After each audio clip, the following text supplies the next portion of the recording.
The years since World War II have seen many dramatic changes in the way we live our lives. Few changes, though, have affected our world as much as the advances which have been made in aviation. From the days when the DC-3 was the workhorse of the fleet, to the first jet aircraft, to the modern fly-by-wire aircraft of today, the reliability and safety of air travel and the air transport system itself have been increasing at a steady rate. Unfortunately, the increase in safety and reliability of modern air travel has tended to obscure one basic fact. The consequence of failure in the air is final. Corrosion-related structural failures have contributed to serious air disasters in the past, and this will continue in the future unless you do your job identifying and removing corrosion on the aircraft placed in your care. This program, Corrosion 1, Corrosion Control for Aircraft, was specifically produced to prevent corrosion-related failures. The best way to do this is to make sure that you, the mechanic, know how to recognize, treat, and prevent corrosion. A challenging open book test on this program is available from your local FAA Flight Standards District office. The 25-question test is on the material covered in this program. With a score of 70% or higher, you will receive a certificate of training from the FAA. If you don't pass the first time, try again. We want to issue you the certificate.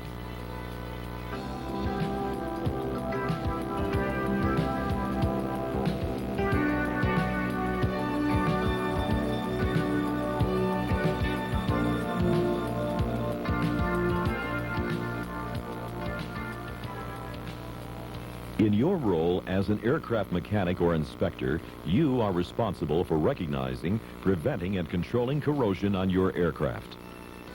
This program is based on FAA Advisory Circular AC 43-4A, Corrosion Control for Aircraft.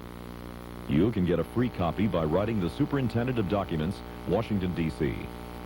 Keep it handy on the job and refer to it during inspections or when you encounter a particular problem with corrosion. Our program has 4 parts. Part 1 is an overview of corrosion basics. Part 2 looks at inspection requirements. Part 3 covers corrosion treatment. And Part 4 discusses preventive maintenance and corrosion-prone areas. Now, let's get started.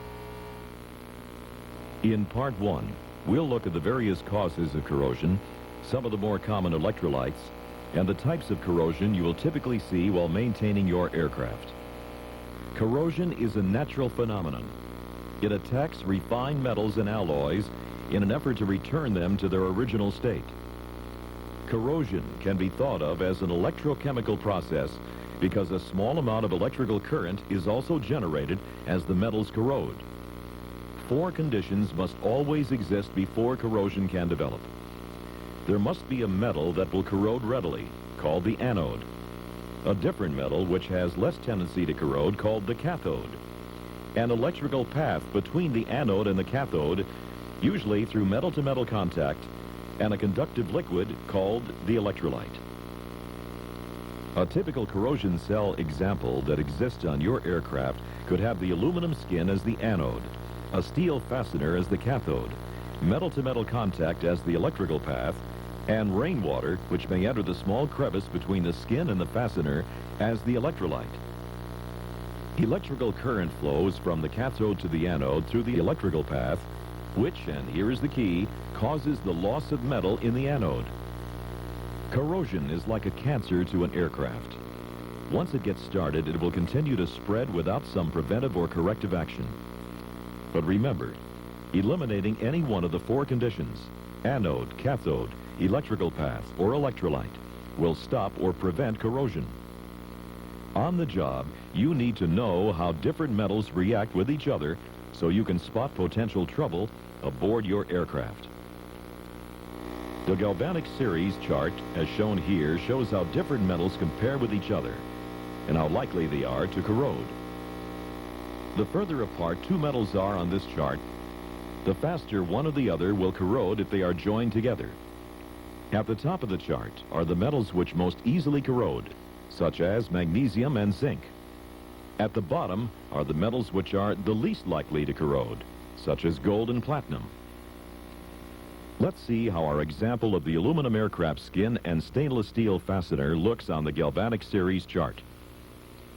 Aluminum appears higher on the chart than stainless steel, which means that the aluminum will act as the anode and the stainless steel fastener as the cathode.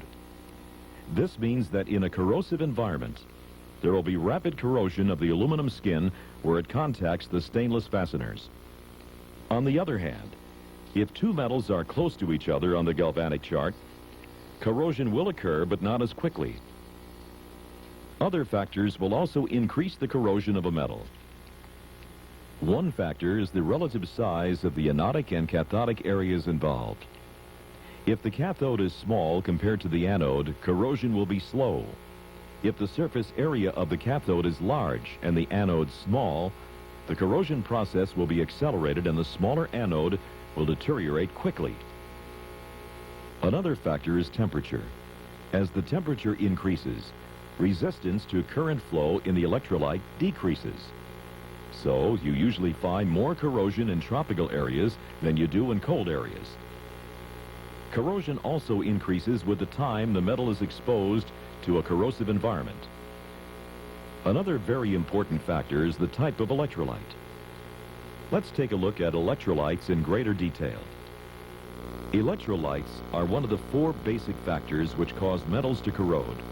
Any moisture from condensation, humidity, rain, or even coffee would function as the electrolyte.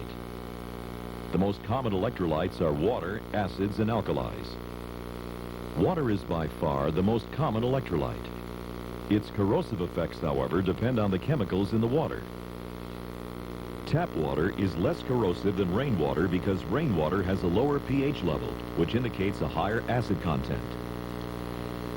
Salt water is even more corrosive than rain due to its high salt content, which makes it a stronger electrolyte.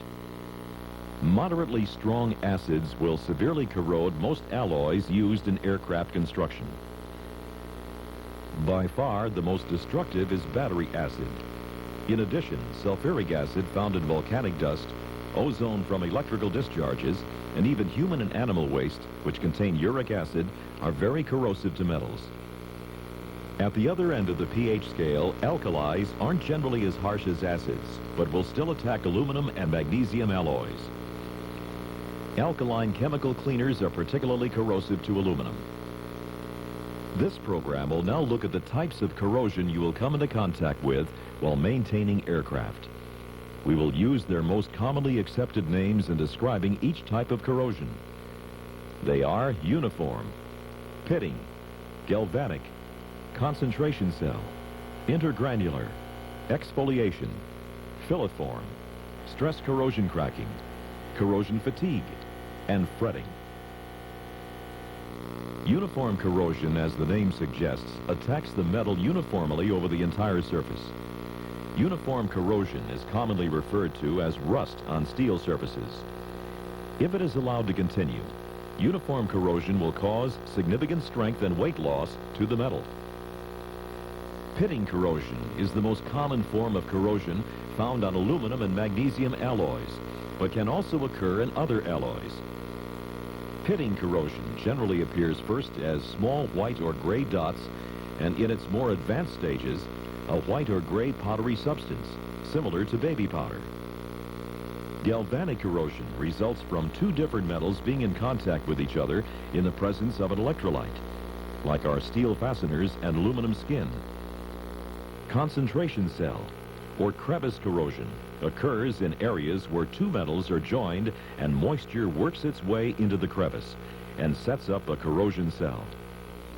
Intergranular corrosion is one of the most serious types of corrosion and can be likened to cancer in a human being. Once it starts at an exposed grain boundary, intergranular corrosion follows a specific path and eats out everything in its way along the grain boundary. Because it occurs below the surface, it can go a long time without detection. Metals have a clearly defined grain boundary, which differs chemically from the metal within the grain center.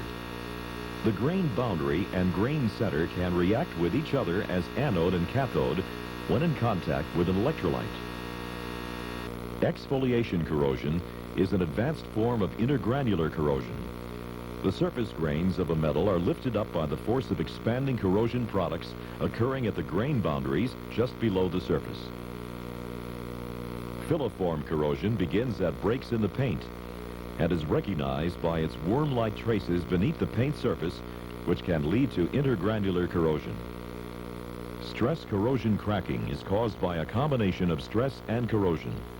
It is an intergranular cracking of the metal in a specific environment.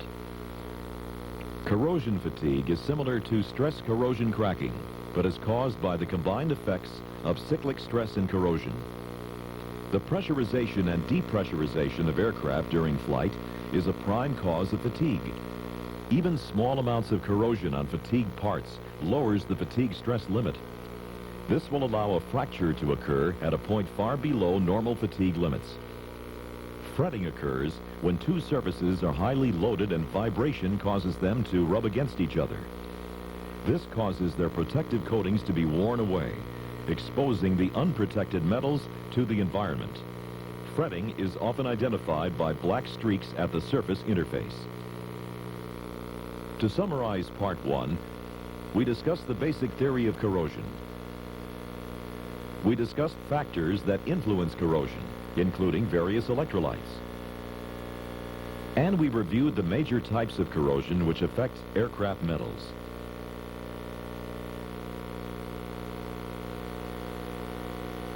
For some, this was a review. For others, it was brand new material. We should all now have a solid foundation of corrosion knowledge to move to Part 2, inspection requirements.